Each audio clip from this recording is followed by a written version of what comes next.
கண்ணு கட்டின தூரம் வரைக்கும் ஆமை குஞ்சுகள். சுமார் 237 ஆமை குஞ்சுகள் கடல்ல விடப்பட்டிருக்கு.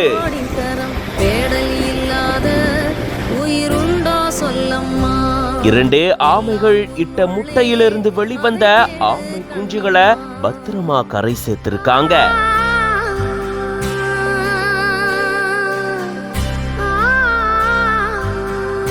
நாகை மாவட்டம் வேதாரண்யம் அடுத்த கோடியக்கரை மற்றும் ஆறு காட்டுத்துறை ஆகிய பகுதிகளில் ஆமை குஞ்சு பொறிப்பகம் இருக்கு. வனத்துறையினரால பாதுகாக்கப்பட்டு வரக்கூடிய இந்த பொறிப்பகத்துல கடல்ல இருந்து ஆமைகள் இங்க வந்து முட்டையிட்டு போகுது.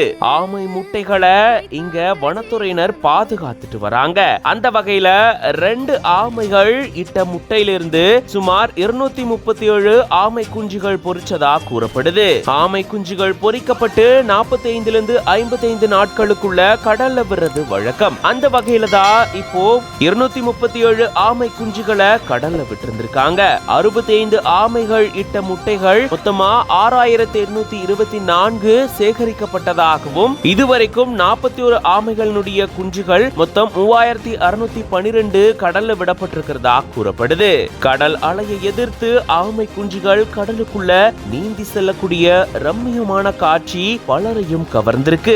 இது பத்தின உங்களோட கருத்துக்களை கமெண்ட்ஸ்ல சொல்லுங்க. மேலும் பல செய்திகளுக்கு பிஹைண்ட் வுட்ஸ் பேஜை ஃபாலோ பண்ணிக்கோங்க.